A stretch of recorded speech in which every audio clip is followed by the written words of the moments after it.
keutamaan an-nafi wal itsbat. Sekarang lanjut kepada bisyarti akhdiha, yakni syarat-syarat dalam pengambilan kalimat tersebut, yakni kalimat la ilaha illallah.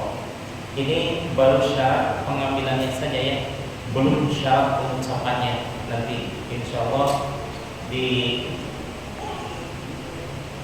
2 pekan yang akan datang mungkin ya, kita akan melanjut kepada syarat pengucapan kalimat la ilaha illallah, sehingga kalimat tersebut betul-betul menancap di qalbu kita, menancap dalam kehidupan sehari-hari, dan yang paling utama adalah betul-betul menyambungkan qalbu kita ke hadirat Allah Subhanahu wa taala.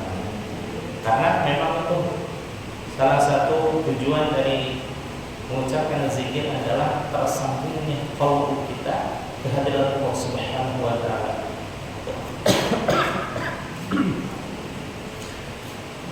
Di mana saja, kapan saja, dan bagaimanapun keadaannya, qalbu kita senantiasa terhubung kepada Allah Subhanahu wa taala.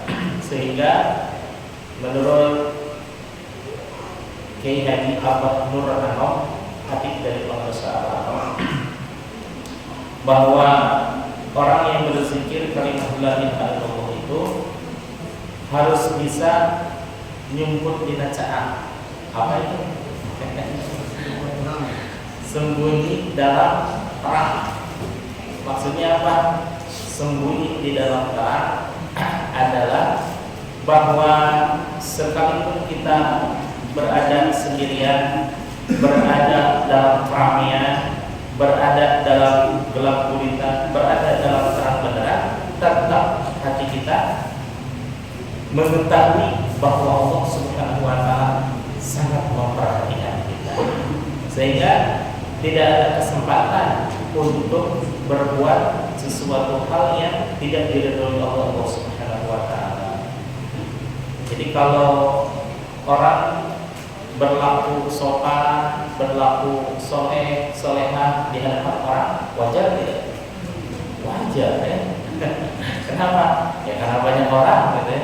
Tapi kalau sendirian, nah ini ujian bagi seseorang adalah berlaku sama seperti orang berlaku dalam keramaian.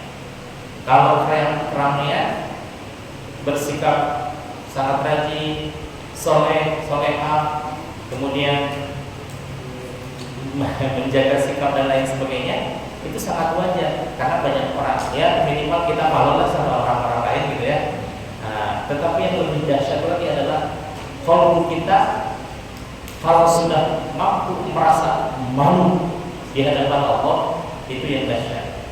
Nah itulah tujuan dari orang ihsan, merasa diperhatikan oleh Allah sebagaimana dia diperhatikan oleh Allah di dalam sholat.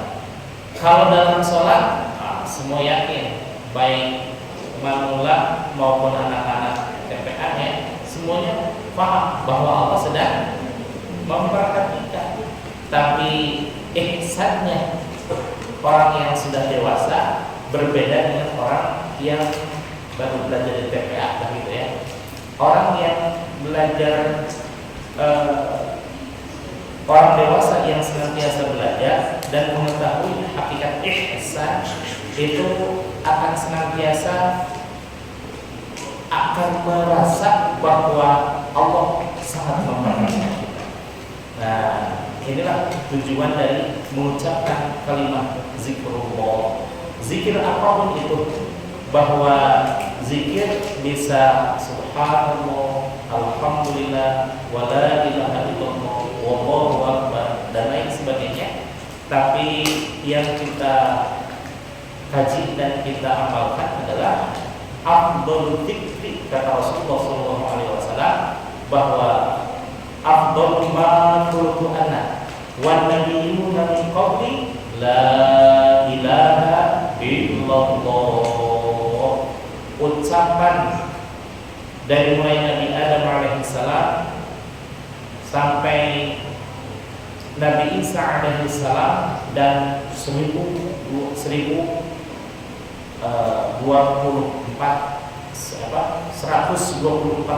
nabi yang mengucapkan la ilaha illallah, mengakui bahwa itulah kalimat yang terbaik, dan memang bahwa Allah menyatakan itu kalimat yang terbaik. Afdhalul turuq wa ashaliha wa afdalu indallah, yang paling dekat, yang paling mudah, dan paling utama di hadapan Allah. Maka kalau seandainya Allah dan Rasulullah beserta para Rasul menyatakan bahwa itu adalah kalimat yang terbaik, maka insya Allah mudah-mudahan kita senantiasa melaksanakan dan mengamalkan apa yang disampaikan oleh Rasulullah dan difirmankan oleh Allah. Dalam kajian mungkin malam ini ya, mudah-mudahan cukup ini. Insya Allah syarat-syaratnya ya. Bisyarti akhdiha, seseorang bisa merasakan akar di dalam kalimat tersebut selain mengucapkannya memiliki syarat, dan juga bisyarti akhdiha, pengambilannya juga bersyarat. Pengambilannya maksudnya bagaimana? Kita dulu ketika masih kecil, dari siapa mendengar pertama kali kalimat la ilaha illallah? Mungkin kalau sekedar mendengar berbeda dengan menanam. Melihat dengan menanam beda tidak? Beda. Membeli dengan menanam beda tidak? Sangat beda. Nah, bisyarti akhdiha, syarat pengambilannya itu ketika seseorang betul-betul merasakan, minta kepada seseorang yang seseorang itu ahli la ilaha illallah untuk ditanamkan ke dalam qalbnya. Bagaimana itu menanamkan qalb? Berbeda dengan menanam pisang, menanam sampul gitu ya, harus dicampur, harus di air dan sebagainya. Tidak. Ini prosesnya rohaniah. Rohaniah itu jangan dibayangkan sebagaimana jasmaniah. Zohir dengan batin pasti berbeda. Rohaniah dengan jasmaniah pasti berbeda. Tadi mohon maaf ya, saya melakukan di Fajar Dunia, dan kebetulan kiai dari zaman Kiai Haji Kabari, beliau menugaskan saya untuk memberikan talqin zikir. Nah, barusan ada beberapa orang yang terlihat sesebukan gitu ya ketika ditalqin. Pas ditanya, Bapak kenapa terlihat seperti sedih? Baru kali ini katanya saya merasakan la ilaha illallah seperti masuk ke dalam jiwa saya. Padahal sudah puluhan tahun saya mengucapkan kalimat